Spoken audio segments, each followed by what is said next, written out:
იცით ვინ არიან წუნა და წროწუნა? იყო და არა იყო რა. იყო მამაცი და ჭკვიანი თაგუნა სახელად წრუწუნა. ერთხელ შემოდგომის თბილი დღე იდგა. თაგვებმა თამაში დაიწყეს. გააჩაღეს ლელობურთი და უზარმაზარ კაკალს აქეთ-იქით ისროდნენ. მაღლა დიდ სასახლეში ბებერი თავადი აივანზე იდგა. ალიონს უტავდა და თამაშს აკვირდებოდა. თვალი მტისვე მოჰკრა მშვენიერ თაგუნას, წუნას. მსახურებს გასწახა, ის ლამაზი თაგუნა მომგვარეთ.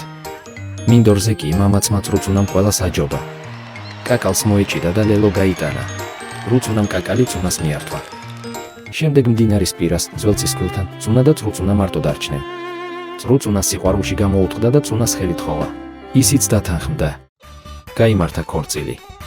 იყო მუსიკა, ცეკვა და მხიარულება. მაგრამ ბედნიერებამ დიდხანს არ გასტანა. თავადმა არ მოისვენა და ქორწილისკენ გაემართა, მისი მსახურები ქორწილში შემოიჭრნენ. წუნა გაიტაცეს, წრუწუნა კი ქვევრში ჩააგდეს.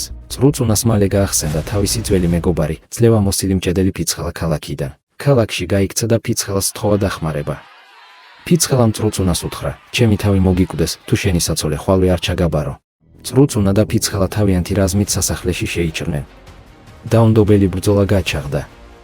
თაგვებმა თავადის მსახურები დაამარცხეს და წუნა ტყვეობიდან გაათავისუფლეს. წუნა და წრუწუნა ხელჩაკიდებულნი დაბრუნდნენ სოფელში. მოდიოდა სოფლისკენ ბედნიერი ნეფე პატარძალი უკან გამარჯვებული მაყრიონი მოჰყვებოდა.